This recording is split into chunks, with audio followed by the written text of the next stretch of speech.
Boston. Oh, man. I may have the Boston bug, everybody. Oh my goodness, it was an amazing experience to go, not to race. I didn't even race it. I was just there spectating and filming.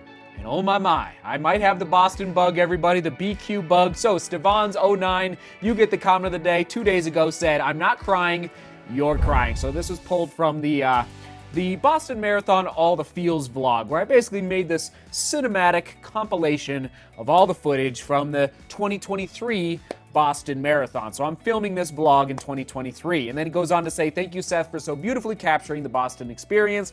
I cherish it and will keep coming back for as long as I can. Oh, that's so good. So question of the day, what has been your experience qualifying for the Boston Marathon? So since I got home on Tuesday, I think it was, it's in me. And I can't stop thinking about the qualifying process. And frankly, people came up to me in Boston and also since I've been back in Denver asking me, Seth, how do you qualify for Boston? And I was like, well, you got to run fast. And that's about all I knew. So over the last couple of days, I've been researching what are the more intricate details of actually getting in to the Boston Marathon. For those that don't know, it is part of the World Major Marathon. So there's 6 races around the world designated in the World Major Marathons.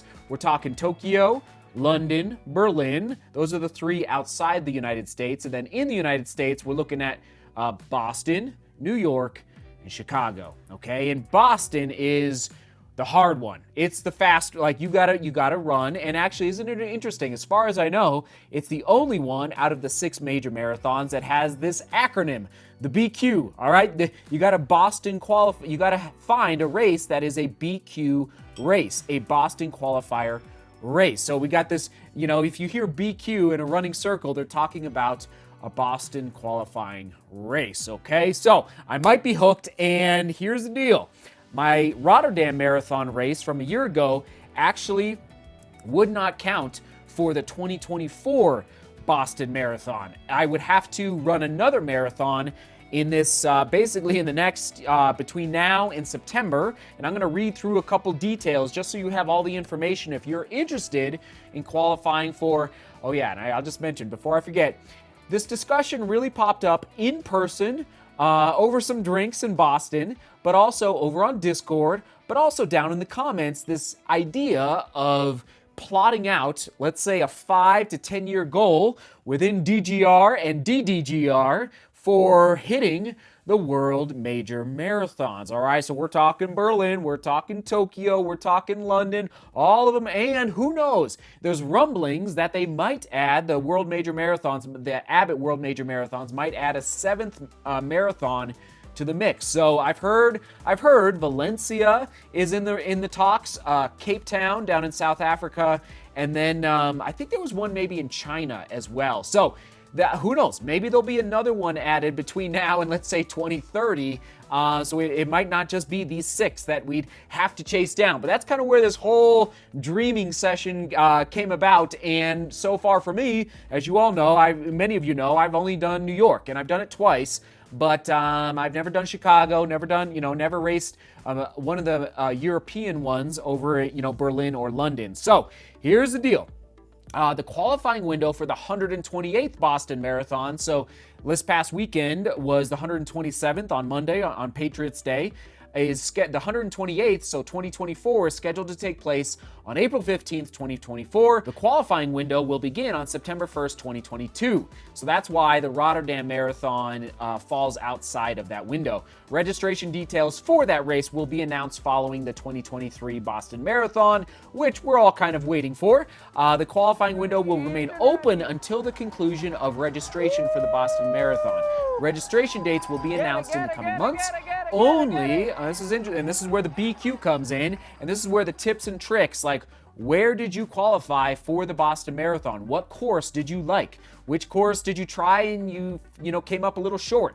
And if I can find the chart, and again, this chart could be malleable. It could change because they do update these times every now and then. So Here's the chart, though, of the age groups. So I'm 37 right now, but I would be 38. Oh my goodness, yeah, I would be 38. So anyway, here's the age range for men and women, and the times you would have to hit on a Boston qualifier course. Okay, so there you go, soak in that chart. Of course, only a certified full marathon distance will be accepted for qualifying, so you can't submit like a fast half marathon time. It has to be a marathon time.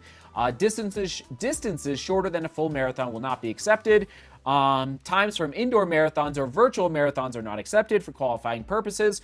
We accept qualifying times from USATF, AIMS, or foreign equivalent certified courses.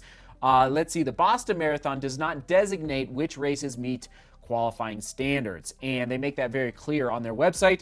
And then you must directly contact the race you wish to qualify at to see if they have a current certification, okay? And there also, I will just mention though, there are also charity options to get into the Boston Marathon, okay? So you can get into the Boston Marathon by fundraising for approved Boston Marathon charities. Just wanted to mention that as well. So I have seen I've raced the Toledo Half Marathon, not the marathon, but the Toledo Half Marathon. Great race. A little hillier than I expected through some of these neighborhoods, but it was a good course. And I've heard the marathon is actually quite a bit flatter than the half marathon. But I would say, and the weather was just perfect in Toledo the day I raced it. Also, the Eugene Marathon is coming up very shortly. I think actually, shout out to Steve. Steve is running the Eugene Half Marathon very soon. But I've heard the Eugene Marathon is a very popular course to use as a BQ. And just so you know, I'm pulling these ideas from raceraves.com. They've got a good list there of BQ races that you can consider for chasing down your time. Bottom line, everybody, I have the bug, the BQ bug. I can't commit to the 20 because I don't have a time. I think to qualify, what I looked at on the website, I think I'd have to run sub 219 to get into the elite. I don't know if it's elite or sub elite, sub 219, and obviously I haven't done that.